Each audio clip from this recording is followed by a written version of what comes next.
años ya no quiere vivir, porque lo aguanta teniendo la cabeza en la arena.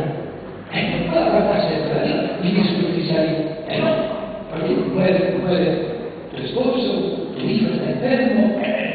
No puedes vivir la vida así, toda la vida así.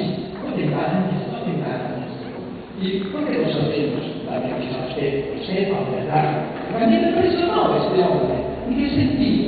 Sabe que a pesar de todo, o gracias a todo, no lo sé, que tengo un Guinness.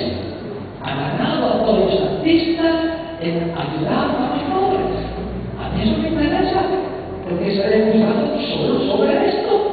Si no me equivoco, capítulo 25, estaba desnudo y vestieron, hambriento de de comer, sediento de beber, Federico, ¿se acuerdan?